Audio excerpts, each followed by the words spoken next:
যে সহে দেবেন, সহে দিয়ে কানবেন। এটা যে গ্লিসারিন আর এত কিছুতে জানকা আমি কানবেন, কান্দার পরে মানুষজন দেখকে বোঝে জানা ঠিকই আমের বউ গেছে, আমি বউ চান। এইটা দিলে কানতে পারবেন? ওটা দিলেই কানতে পারবেন। ঠিক আছে, কোনো সমস্যা নাই, খেলে আমি পারবো। আপনার আপনি যা করবেন এই করতেন। আচ্ছা তখন আমরা যাবো।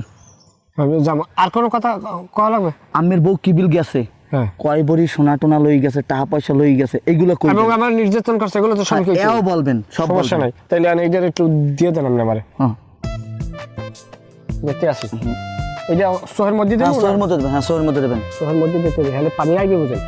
পানি আইবে, দেখ কানতে কানতে হইয়ে যাইবেন। আচ্ছা না ভাই, একটা কথা কি,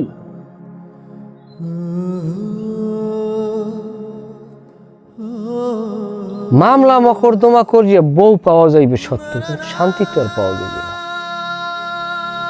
আসলে এই বউ আর আমি ঘরেই উড়াইতে চাই না। এখন যদি এই বউ আমার লাগে যাইতেও চাই মেম্বার সাহেব, এই বউ আর আমি নিব না। কারণ আমার সরলতা থাকা সত্ত্বেও যেই বউ আমার সরলতাকে ব্যবহার করিয়া অন্য পুরুষের সাথে আসিয়ে পড়তে পারছে, সেই বউ আমি ঘরে নিয়েই বা কী করবো? আমি তো বর্তমানে এই চিন্তাই আমার মাথায় ঢুকে গেছে। বরংস এ বউ দিয়ে ভবিষ্যতেও আমার কান্দন আছে। সে যে জায়গায় আছে সে জায়গায় ভালো থাকুক। আসলে আমার ও এক প্রকার মুক্ত করিয়েই দিয়েছে, এইটাই আমার জীবনের জন্য সঠিক হয়েছে। তবে আমি একটা কথা কই লাইজু, তুমি আমার স্ত্রী, তোমারে আমি তালাক দেই না। আমার কাছ থেকে তুমি তালাক না নিয়েই আর একটা পুরুষকে বিবাহ করিয়ে তুমি সংসার করতে আসো, এটা কিন্তু তোমার বৈধতা হয় নাই। এইটা তুমি সম্পূর্ণ অবৈধ উপায় তোমরা দোনোজন সংসার করতেছো, আর এই পাপ তোমাকে দোনোজনের মাথায়। কিন্তু লাইজু, তুমি কিন্তু বদরুল ভাইয়ের চাইতেও বেশি পাপিষ্ঠ হয়ে রইছো। তোমারে আমি এ জায়গা থেকেও মুক্ত করিয়ে দিতে চাই।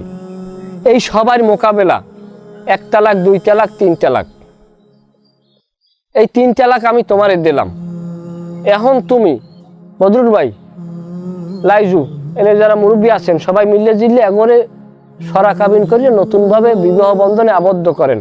আর এতদিন যে তোমরা অবৈধভাবে সম্পর্কে রয়েছে, এর জন্য আল্লাহর কাছে মাফ চাও। ক্ষমা করার মালিক আল্লাহ। আমার বউ লাগবে না। আপনারা যারা আমার সহযোগিতা করছেন, আপনাদের প্রতি আমার কৃতজ্ঞ। সবাই ভালো থাকেন, আল্লাহ হাফিজ।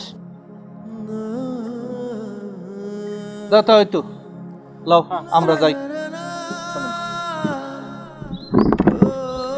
এই হালার ফালা, এখন ওই হুজুর বলা এতদিন যে পাপ করছো, ও পাপের বোঝা মুই মাথায় নেতে পারবো না। হুজুর বলা সন্ধ্যা হলে তোকে আবার সরা দেবো।